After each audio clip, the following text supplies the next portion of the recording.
Saya bertanya, apa benar ada hadis menyatakan bahwa seorang istri yang ridho suaminya nikah lagi merupakan jalan pintas menuju surga?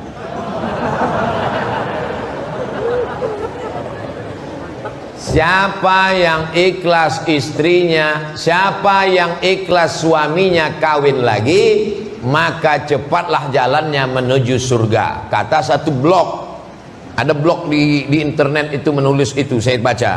Lalu dibalas sama yang blog satu lagi, siapa yang ikhlas membawa istrinya belanja ke mall, maka dia masuk surga. Yang ini membuat blognya adalah suami yang mau kawin lagi. Yang ini yang membuat blog ini persatuan perempuan yang mau dibawa suaminya belanja ke mall. Jadi mereka ini perang, cuman bawa hadis, tak hadis siapa dibawanya.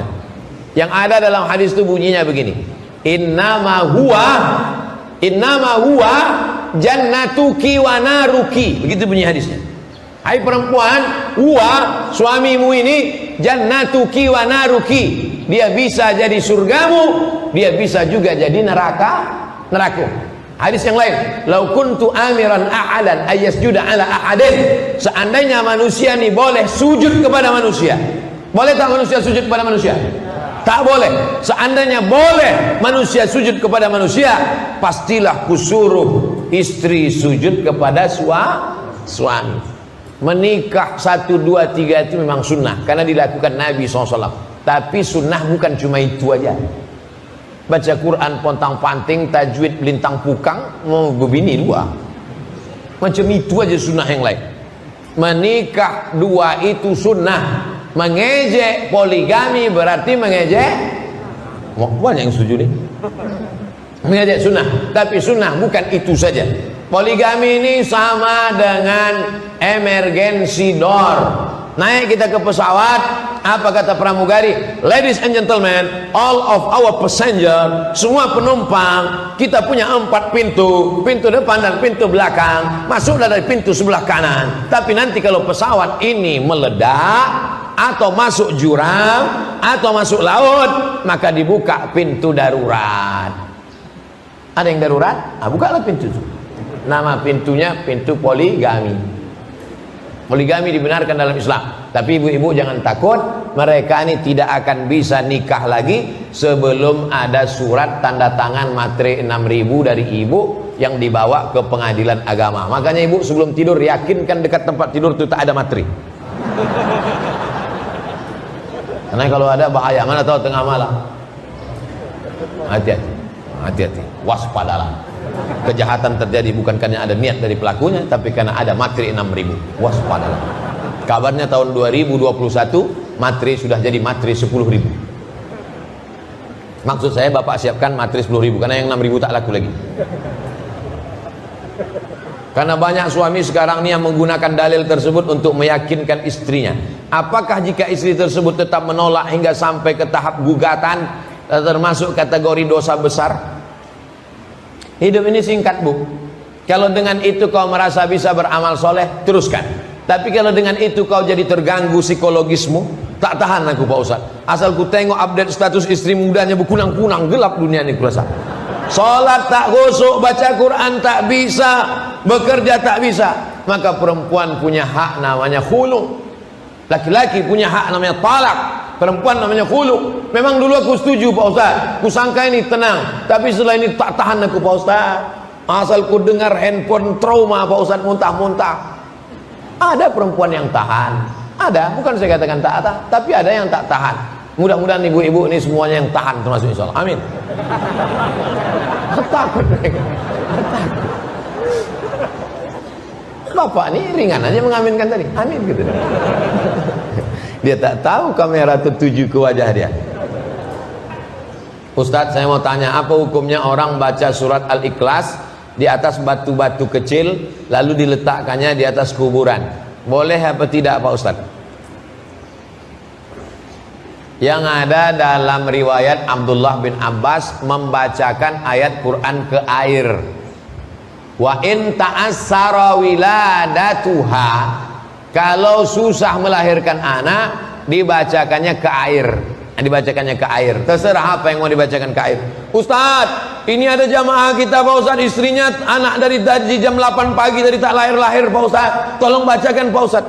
Bingung saya, apa yang mau saya bacakan? Baca iza zulzilatil ardu zilzalaha wa akhrajatil ardu asqalaha. Kalau bumi itu sudah digoncangkan, keluarlah isi-isinya. Keluar isinya. Goncang keluar isi. Gitu. Boleh membacakan ayat kepada air. Adapun membacakan batu, mungkin dia tahu dalilnya, tapi saya tak melakukan itu. Saya melakukan yang tahu saya dalilnya, yang ada riwayat-riwayat dari Nabi dan sahabat Nabi. Tentang membacakan ayat, ada orang gila. Ada orang gila di kampung tuh, datang sahabat ini dibacakannya la Fatihah tak berhenti-berhenti sambil menahan air liur. Bismillahirrahmanirrahim. Alhamdulillahirabbil alamin arrahmanir rahim maliki yaumiddin iyyaka na'budu wa iyyaka nasta'in ihdinas siratal mustaqim. Amin. Bismillah sampai air liur banyak. Sudah banyak dikumur, dibacakannya, dihembuskannya ke orang gila. Sehat orang gila itu. Riwayat yang ketiga, Abdullah bin Abbas. Yang kedua tentang orang gila. Yang ketiga adalah kepala suku. Waktu itu sahabat Nabi mau menumpang tidur. Boleh kami numpang tidur sini? Tak boleh. Akhirnya pergilah sahabat Nabi dari. Ketika mereka pergi, datang orang menyusul dari belakang. Sahabat Nabi, ini kepala suku kami kena sengat kalajengking. Tolong kalian doakan. Balik lagi mereka, dibacakannya Al-Fatihah ke air, dikasihkan minum, disapukan ke bekas kalajengking tadi, sehat. Dikasih mereka kambing 30 ekor. Datang sahabat Nabi tadi bertanya ke Madinah, ya Rasulullah, ada kepala suku sakit kena sengat kalajengking, kami bacakan Al-Fatihah ke air, kami minumkan, kami usapkan, sehat dia, dikasihnya kami kambing 30 ekor. Boleh tak, halal tak kami terima kambing ini? Kata Nabi, kasihlah aku sebagian, kata Nabi SAW.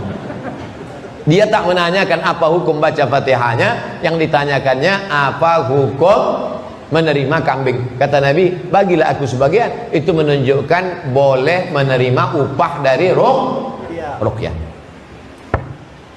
Ustaz, kalau dikasih orang duit ruqyah, Ustaz terima? Enggak. 30 ekor kambing, mau.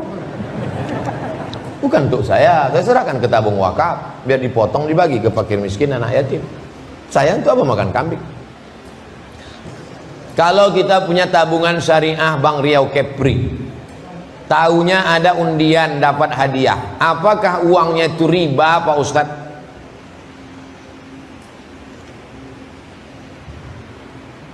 Seratus ribu,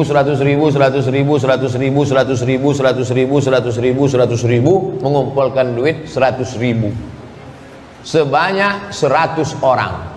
Berapa hasilnya? 10 juta. 100.000 mengumpulkan 100 orang, 10 juta.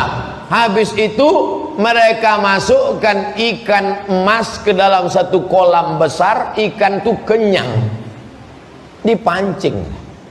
Siapa yang dapat ikan ini dapat 10 juta. Itu judi, karena uang yang dikumpul tadi lalu kemudian dijadikan sebagai uang yang diputar, maka dia judi. 3 hari 3 malam menunggu tak dapat, ikan itu kenyang di bawah. Tengok ikan, kesian ini, aku kenyang ikan. Judi. Tapi kasusnya ini beda. Saya punya toko, jual TV, jual perabot dan lain sebagainya. Kemudian saya punya untung saya itu dapat 30 juta. Tidak ada hubungan dengan mereka, karena ini untung saya, punya saya. Lalu kemudian saya undi pembeli-pembeli saya, lalu kemudian mereka dapat umroh. Boleh apa tak boleh? Boleh, karena bukan uang yang diputar, tapi hasil keuntungan. Aslinya uang itu punya saya, milik saya.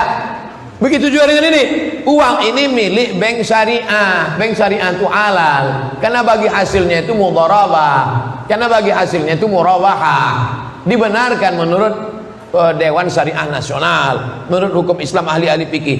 Duit itu milik bank syariah, tapi karena dia mau menarik nasabah, diundi, maka hasilnya itu halal. Kalau tak mau terima, kasih ke saya. Pagi ini juga, secepatnya, sebelum merubah pikiran. Nanti langsung kita adakan penyerahan ke Yayasan Tabung Wakaf Umat. Saya tunggu. Bagaimana hukumnya kalau kita berobat dengan non-muslim? Kalau sudah mati semua dokter di Pekanbaru, tak ada lagi dokter Islam. Adalah dokter terakhir di dekat di dekat simpang Damai Langgeng. Begitu sampai di situ, dokter itu pun sakratul maut. Tak ada lagi. Tinggallah satu-satunya ini. Dan dia orangnya amanah. Saudara kita yang non muslim, la yanhakumullahu 'anil ladzina lam yuqatilukum fid din wa lam yukhrijukum min diyarikum. Kalau yang non muslim itu tidak mengusir kamu dari kampung halaman kamu, tidak membunuh kamu, tidak memusuhi agama kamu, tidak menyebarkan karikatur mengejek nabi kamu, dia baik dengan kamu. Antabarruhum, kau buat baik sama dia. Wa tuqsitu ilaihim, bersikap adillah kepada dia. Boleh dengan syarat dan ketentuan berulang. Baru saja dapat kabar, pagi ini saya habis dari masjid ini akan panen tanah wakaf kebun jeruk. Jadi kemarin itu kita menjual satu batang limau nipis 50.000. Hasilnya dibagi untuk penanam, untuk pemodal, untuk pewakaf yang akan digunakan untuk Yayasan Tabung Wakaf. Pagi ini mau panen, mau dihadiri oleh penasehat dari Dewan Dakwah, namanya Pak Bahtiar Bakar. Meninggal dia pagi ini. Niat baiknya sudah sampai. Untuk Pak Bahtiar Bakar dan orang-orang soleh. Al-Fatihah. A'udzubillahi minasyaitonir rajim. Bismillahirrahmanirrahim. Alhamdulillahirabbil alamin arrahmanirrahim maliki yaumiddin.